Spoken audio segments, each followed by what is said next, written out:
que sea. De allí el doctor Dehesa, no, de ahí a la anarquía íntima y social. De ahí el doctor Dehesa trajo de los pelos la levedad.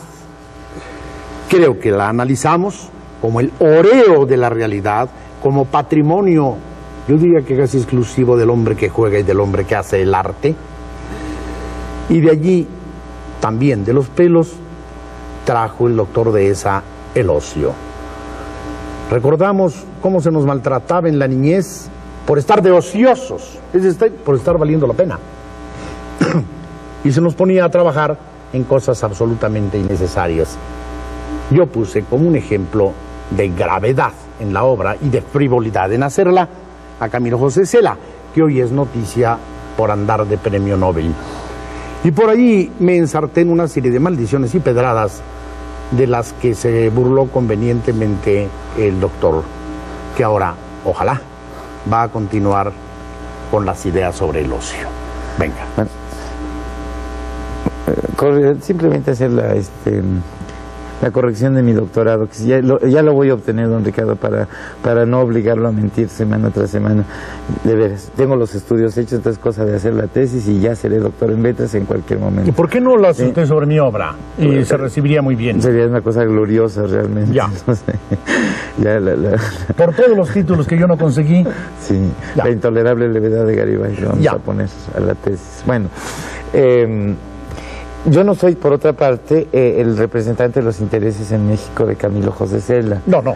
Lo único que me sucede es que en su momento yo disfruté la lectura de la familia de Pascual Duarte, aunque reconozco todas las convenciones en que tiene que estar montado un libro que probablemente ha envejecido. Sigo prefiriendo al Camilo José Cela viajero, aquel que precisamente se sale del terreno que no es el suyo, el terreno de la imaginación, y va a ese terreno que sí es el suyo, que es el terreno del oído, de la observación, de la consignación inmediata. ¿Qué libro fundamentalmente, o dos de Cela viajero? El viaje a la Alcarria, uno, y del Miño al Vidasoa. Ah, qué bien. Sí, que son los... Que eso es la tierra de los terribles, los terribles, son los que matan para acá y para allá, ¿cómo se llama? De los vascos, claro. Los vascos. Euskaditas Catasuna. Ya. Sí, bueno, pues... el de Euskal Herria. Sí, del Miño al Vidasoa. Son de veras dos libros en donde encuentran uno ese Cela, primero con un español así denso, sápido, como vino de La Rioja de veras, y por otro lado, observando esta extraña mezcla de a veces un enorme refinamiento y una ternura conmovedora, y por otro lado el primitivismo, la brutalidad, la grosería española, ¿no? Que también es parte de todo este complejo. ¿Es mejor viajero que José María Gironella? Pues Gironella yo creo que ha ido más al exterior, ¿no? Ya, cierto. Cela ha ido hacia el interior de España. Sí, sí. A mí me gustan mucho las crónicas de Gironella, todos sus viajes por Oriente ¿Es mejor viajero que Kazantzakis? Creo que en nuestro idioma es uno de los viajeros que mejor se expresan. Ah, qué bien. Y ya no me obliga este tipo de criterios olímpicos de quién tiene medalla de oro y quién de bronce. ¿Y por qué no? Si todos se hace de comparaciones. Pero no en la literatura. En la literatura esto no puede ser. Tiene usted mucha razón. Y yo creo que además este tipo de galardones los discierne el tiempo, ¿no? Tiene usted mucha razón. Basta de contradecirme. Continúe con sus ideas. Bueno, no, porque usted la semana pasada, con tal de darle en la cabeza a Cela, me quitó el golpe a mí, porque a mí me había acusado de que ya me estaba yo volviendo loco y que decía yo que ya estaba yo confundiendo los términos y que la que era bruta y grave y pesada era la realidad y que la literatura y tal, y luego me dice no, pero pasa con Cela que mientras más serio y más grave se quiere poner, más frívolo resulta. Parece. Más frívolo resulta. Pero todo esto partía de algo que creo que no terminamos de hablar, que fue el asunto del ocio. El ocio. Y me acordaba yo de un yerno que para su desgracia tuvo Karl Marx.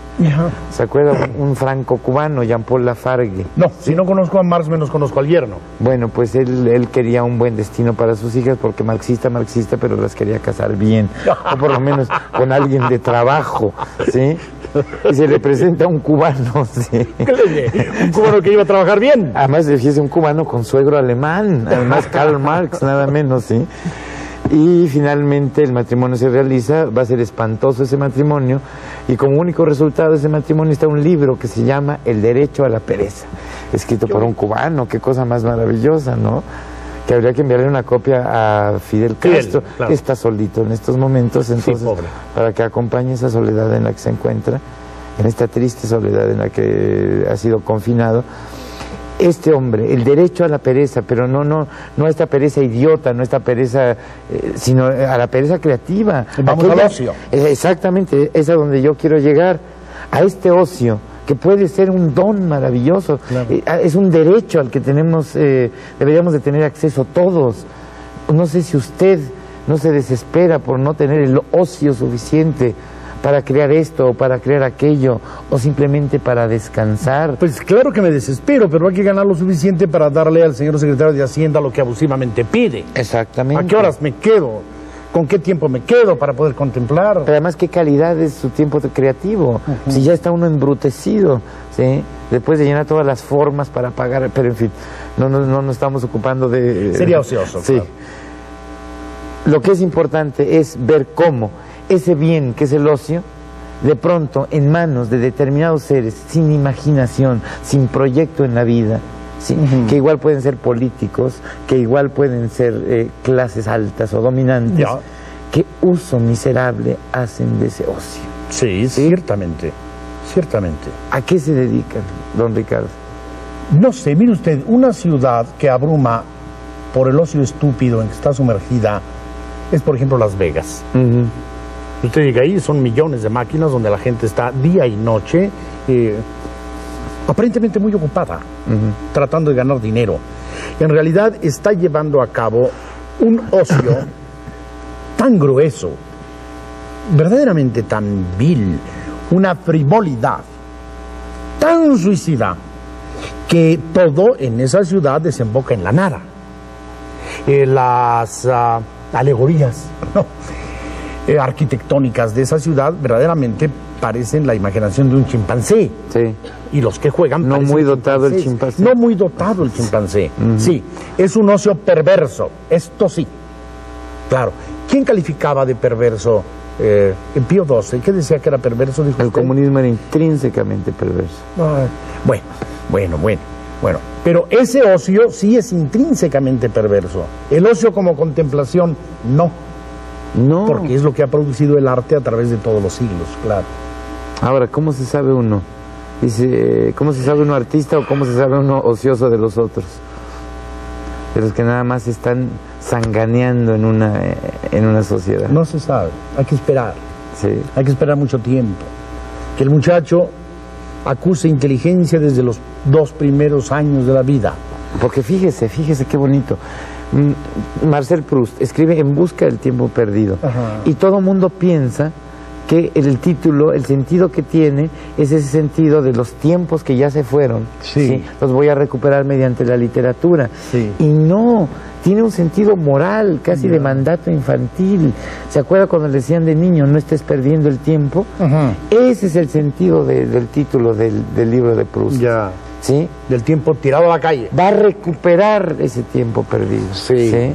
O por lo menos admite esa doble lectura, ese título. Ciertamente. ¿Sí? Es decir, voy finalmente a validar mi ocio, a darle una justificación, a darle un sentido. Porque sin eso, aquí sí podemos hablar de una intrínseca perversidad, de una muy dañosa perversidad. Ahora, cuidado si además el frívolo, el ocioso, es político. Porque entonces el daño hasta dónde llega. Antes de entrar en lo que podríamos llamar el ocio político, que es una buena desembocadura de este programa, vamos a tratar una pequeña cosa. Primero, una anécdota que yo ya he contado en la televisión. No sé si es André Maurois, no estoy seguro. Llega el pintor, un pintor famoso, alquila una pequeña casa en una aldea francesa y se pone a trabajar como negro en el pequeño jardín, a escarbar y a plantar legumbres. Y pasa el labriego, le dice, trabajando.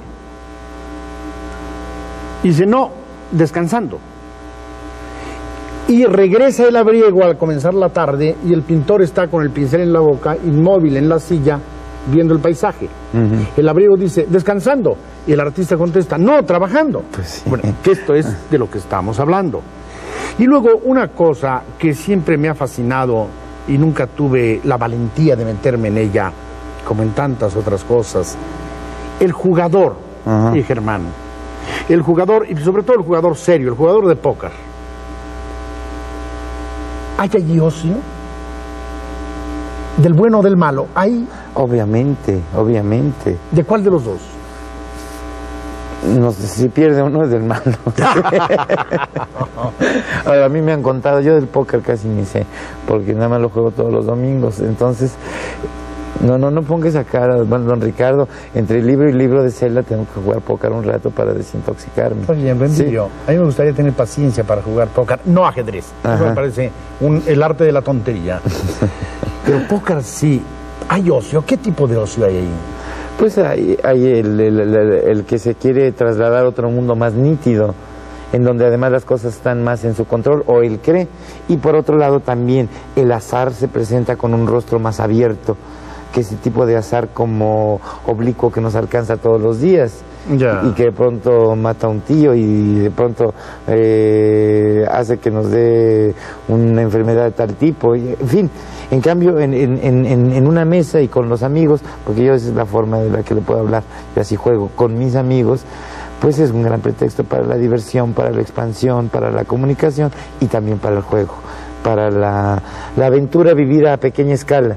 ¿Por qué? Pues porque no es uno soldado, porque no es uno marinero. La aventura que está en el azar. Claro. El azar del juego. Y el poder que en un momento dado, el ganar, porque además el póker es un juego de dinero. Sí. ¿Sí? Entonces, tiene muchas similitudes con la política, ¿sí? A ver.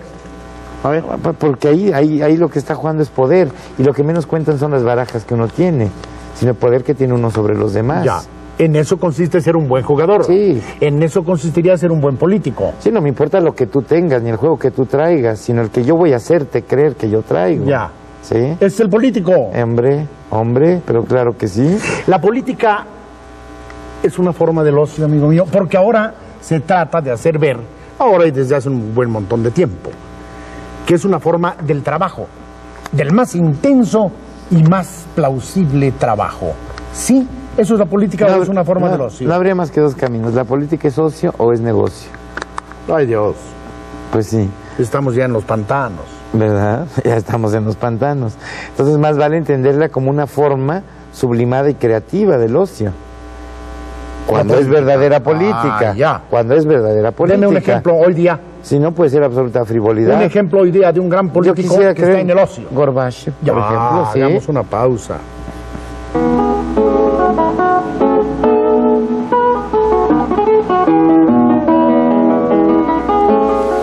El arte. Y otra de ellas sería en la política. En la política, sí. En donde yo verdaderamente hago a un lado mi provecho personal en orden crematístico de ganancia material por el servicio de los demás, ¿sí? Pues eso es esencialmente la política. Pero puede ser que en el camino, o dadas las condiciones, o dadas las circunstancias, o dada la inercia, o dada la tradición política en la que yo me inscribo, resulta que ese ocio político que iba a acabar siendo una obra de arte en servicio de los demás, termina siendo una terrible banalidad, una frivolidad impresionante. ¿Sí? Entonces, además yo creo que ahí encontramos la forma más punible de la frivolidad, porque es una frivolidad cuyo daño se extiende pues hasta donde se alcanzan, hasta donde se extienden las ramificaciones del poder, ¿no? Mire usted, Germán, el ocio es una palabra primero de raíz tan remota y tan insigne, primero, y luego es una palabra tan bella que yo no quisiera aplicarla a la política. Desde que tengo uso de razón, que esto es desde 2 años acá, he visto en la política, primero, un negocio, por desgracia. Sí. Y segundo, un quehacer de hormiga inútil que no para nunca y nada consigue, conste, y nada consigue. Y no me refiero aquí a la política mexicana, sino también a la política mexicana.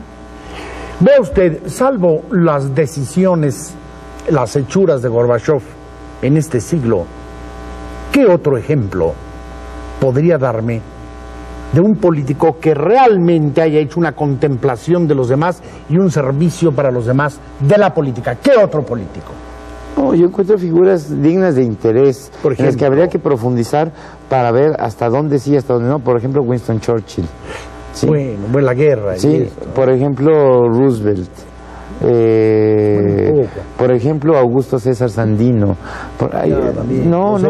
Bueno, Fidel Castro, ¿sí? Significan, Lázaro Cárdenas entre nosotros, significan cosas. Sí, son presencias. Yo pienso en Tomás G. Masaryk. Ajá. Por ejemplo, este insigne, cuando estuve en Checoslovaquia en 88, mencioné a Tomás G. Masaryk y todo el mundo hizo un silencio hostil. Ajá. Porque estaba el campeón comunismo entronizado. Igual se hubiera mencionado a Dubček. ¿Sí? No, por supuesto, claro. Que ahora está de nuevo revaluado. Pero bueno, la política en su mejor especie, y usted dio ya 4 o 5 ejemplos de la mejor especie. Primero, es una acción y muy intensa. Y donde estaríamos de acuerdo sería en esto, que antes de la acción está el ocio del gran político. Está la capacidad de contemplación y de decisión. Hasta ahí llegó el ocio. Y después viene un trabajo sumamente intenso, querido amigo. Claro que sí. Bueno, pero un trabajo también que no en el es caso negocio. del artista vendría el trabajo de la obra de arte. Pero eso no es ahí no se cancela el ocio, ahí se cumple, ahí se planifica el ocio. Bien. Porque lo que distingue al ocio del negocio no es el trabajo, sino la intención del lucro. ¿Sí? Porque debemos trabajar todos, salvo los frívolos. ¿Sí? Salvo los frívolos. Los frívolos con dinero o con capacidad de miseria. Habría que hacer una reserva de frívolos, como estas de Apaches.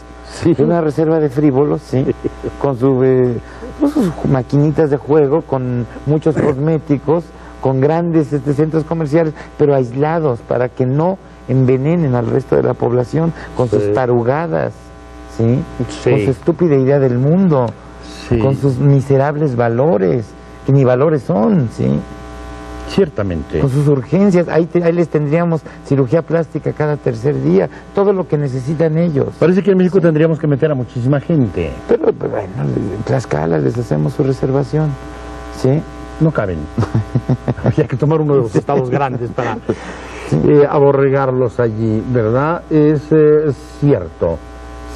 Entonces la gran acción del político es resultado del ocio, continúa en el ocio, en este sentido que le estamos dando a la palabra ocio, en servicio de los demás.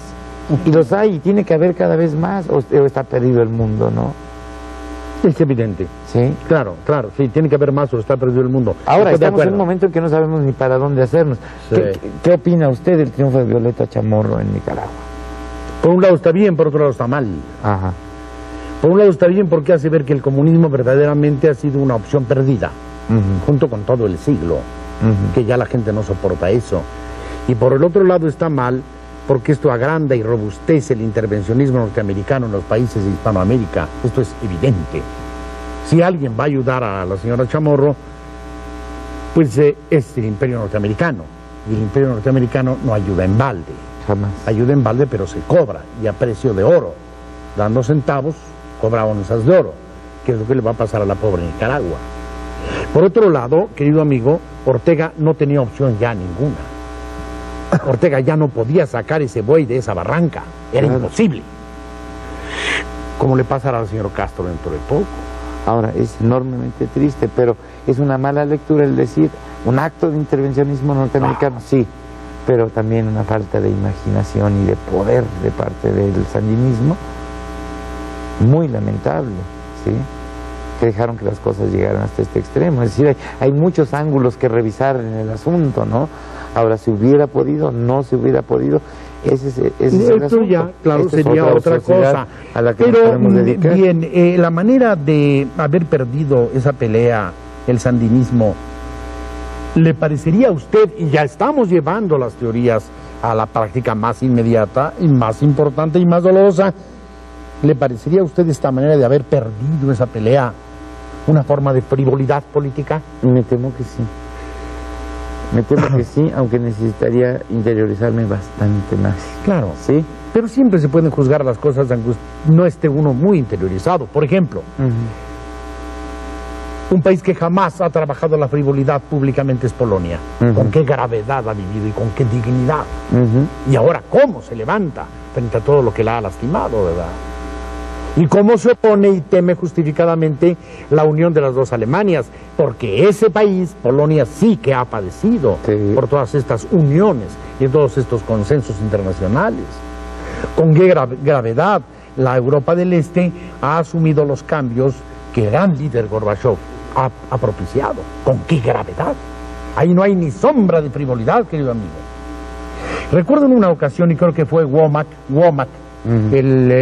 el biógrafo de Zapata, especializado en la Revolución Mexicana del Sur, que hablaba de la frivolidad de los españoles.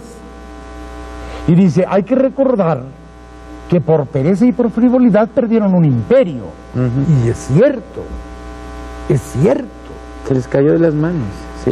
De manera que hasta dónde nos lleva la frivolidad, que parecía ser un asunto que pertenecía más o menos a la intimidad de algunas personas. No, yo creo que no.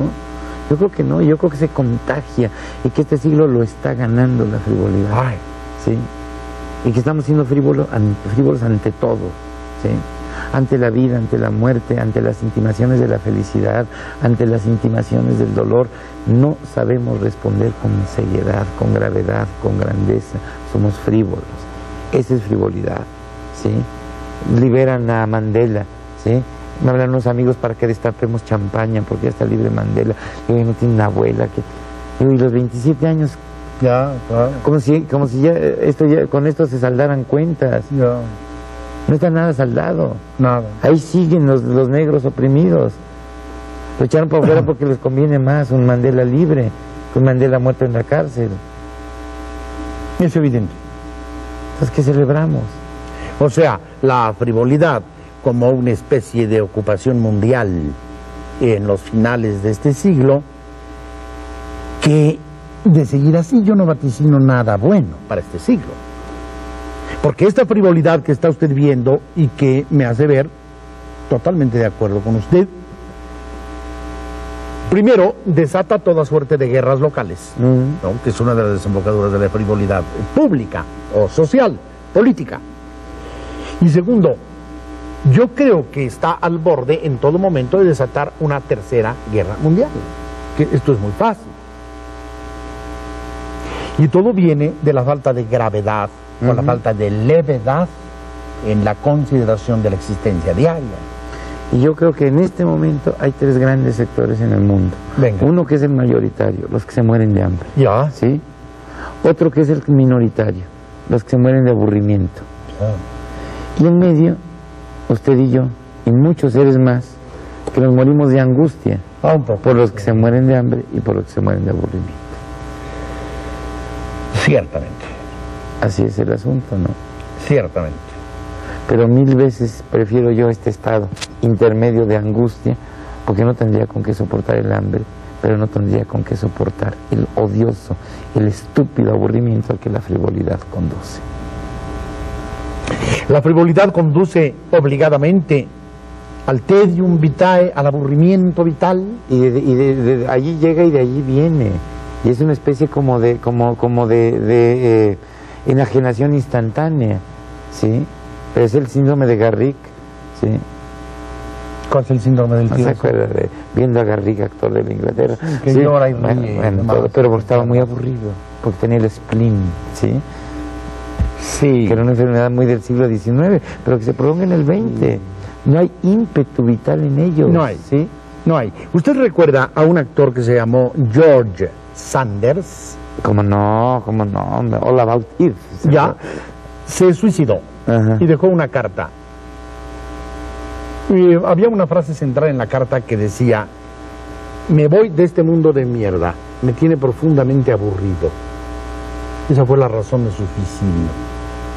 Es decir, una suprema frivolidad. Él nunca estuvo de acuerdo con nada de lo que hizo en la vida, ¿no? Se aburría hasta destilar aburrimiento a toda hora.